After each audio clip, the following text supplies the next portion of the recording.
కేంద్ర ఎన్నికల సంఘం సార్వత్రిక ఎన్నికల షెడ్యూల్ ప్రకటించిన నేపథ్యంలో జిల్లా అధికారులు నిష్పక్షపాతంగా వ్యవహరించి అందరికీ ఒకే నిబంధనలు అమలు చేయాలని టీడీపీ పొలిట్ బ్యూరో సభ్యులు శ్రీనివాసులరెడ్డి, కడప అసెంబ్లీ నియోజకవర్గ టీడీపీ అభ్యర్థి మాధవిరెడ్డిలు డిమాండ్ చేశారు. కడప నగరంలో ఉన్న మంచినీటి కొరత గురించి మాట్లాడాలనుకున్నాను.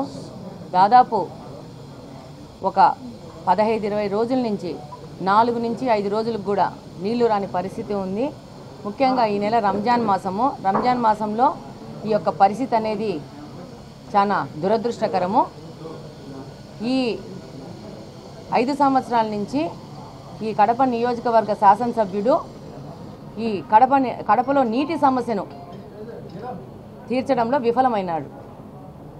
నిన్న ఖలీల్ నగర్కి వెళ్తే ఇంత స్కేర్ సిటీలో ఇప్పుడు నీటి పైపుల మరమ్మత్తు అంటూ ఎలక్షన్స్కి 50 రోజుల ముందు కంప్లీట్గా రోడ్లు తవ్వేసి ఇళ్లలోంచి సామాన్య పౌరులు బయటికి రాని పరిస్థితిలో ఈ యొక్క కడప నగరాన్ని ముంచెత్తుతుంది. కానీ మొన్న రాత్రి 11 గంటల ప్రాంతంలో నమాజ్ చేసి బయటకు వస్తున్న యువకుడిని రాత్రికి ఇక్కడ హాస్పిటల్లో చేర్పించి ఇక్కడి నుంచి 2 గంటలకి హైదరాబాద్కి షిఫ్ట్ చేసి హైదరాబాద్లో చేర్పిస్తే ఎవరు ఈ గాంజాని ఈ యొక్క నగరంలో వాళ్ళు సపోర్టుతో ఈ యొక్క ప్రమాదం ముంచెత్తుతుందో వాళ్ళు వెళ్ళి మళ్ళీ పరామర్శిస్తున్నారు.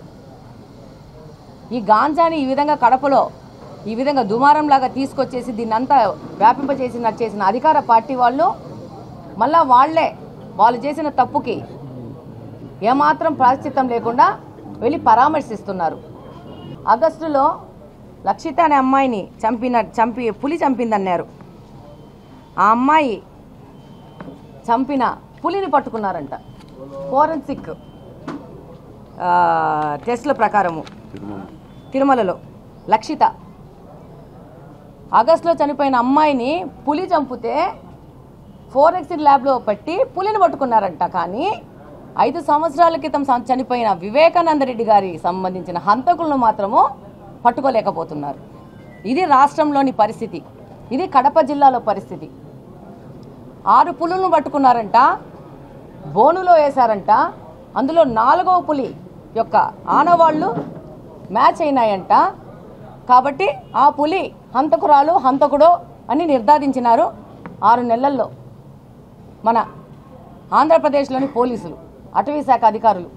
కానీ 5 సంవత్సరాల క్రితము దారుణంగా ఆయన్ని ఏ విధంగా చంపారో నాకైతే తెలియదు. కానీ అలాంటి హత్యకు సంబంధించిన దానికి తోడ్పడిన వాళ్ళని మాత్రం ఈ రోజు వరకు పట్టుకోలేదు. ఇది మన రాష్ట్రంలో, మన కడప జిల్లాలో శాంతి భద్రతల పరిస్థితి. ఎన్నికల గంట మోగింది. మోడల్ కోడ్ ఆఫ్ కండక్ట్ ఫోర్స్లోకి వచ్చింది. కానీ వైసీపీ వాళ్ళకి మాత్రం మోడల్ కోడ్ ఆఫ్ కండక్ట్ ఫోర్స్లోకి వచ్చినట్లేదు. తెలుగుదేశం పార్టీ ఎన్నికల ప్రచారంలోకి పోతూ ఉంటే అధికారులు తీవ్రమైన ఆంక్షలు, పర్మిషన్ల పేర్లతో ఒక ఇంటికి పోయి ఓటు అడగాలంటే కూడా ఎన్నికల ఆంక్షలు పెట్టి పర్మిషన్ తీసుకోవాలంటున్నారు. అదే వైసీపీ వాళ్ళు యథేచ్ఛగా రోడ్లో 10-15 వెహికల్స్ పెట్టి కాన్వాయ్ లాగా పోయి పూలు జల్లుకుంటూ డప్పులు కొట్టుకుంటూ యథేచ్ఛగా తిరుగుతున్నారు. వాళ్ళకి ఎన్నికల నిబంధనలు వర్తించవా అని జిల్లా ఎన్నికల అధికారిని ప్రశ్నిస్తూ ఉన్నాను. మోడల్ కోడ్ ఆఫ్ కండక్ట్ వచ్చిన తర్వాత ఏ విధమైన ఆంక్షలు పెట్టినప్పుడు అవి అన్ని రాజకీయ పార్టీలకు అందరికీ కూడా సమానంగా వర్తింపజేయాలని చెప్పి డిమాండ్ చేస్తూ ఉండా. సమస్య కూడా తీర్చలేక ఒకవైపు రైతులు కరువుతో అల్లాడిపోతూ ఉన్నారు. కరువు మండలాలుగా ప్రకటించడంలో ప్రభుత్వం విఫలమైంది. కనీసం తాగునీరు కూడా సమస్యను పరిష్కరించలేకున్నారు. పేద ప్రజలంతా అల్లాడిపోతూ ఉన్నారు. ఒకవైపు రంజాన్ మాసం, అందరూ పండగ చేసుకుంటూ ఉన్నారు. ఇప్పటికైనా జిల్లా కలెక్టర్ గారు, మున్సిపల్ కమిషనర్ స్పందించి తాగునీటి సమస్యను పరిష్కరించాలని చెప్పి డిమాండ్ చేస్తూ ఉన్నాం. తెలుగుదేశం ప్రభుత్వం అధికారంలోకి వస్తే వచ్చిన వెంటనే తాగునీటి సమస్యకి ఇంటింటికి కుళాయి కనెక్షన్ అనేది ఏదైతే మా ఎన్నికల ప్రణాళికలో మేనిఫెస్టోలో ఉందో దాన్ని తప్పకుండా అమలు పరుస్తాం. ఇంటింటికి కుళాయిని ఇచ్చే బాధ్యత తెలుగుదేశం పార్టీ తీసుకుంటామని చెప్పి స్పష్టంగా తెలియజేసుకుంటూ ఎన్నికల విధులు ఎవరైతే ఏకపక్షంగా వ్యవహరిస్తున్నారు అధికారులు. వాళ్ళ మీద కూడా మేము జిల్లా కలెక్టర్గా ఫిర్యాదు చేస్తాం. కొంతమంది అధికారులు రాతపూర్వకంగా కూడా చేస్తాం.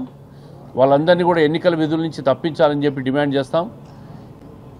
మోడల్ కోడ్ ఆఫ్ కండక్ట్ అన్ని రాజకీయ పార్టీలకు ఒకటే విధంగా ఉండాలని చెప్పి అది కూడా డిమాండ్ చేస్తాం.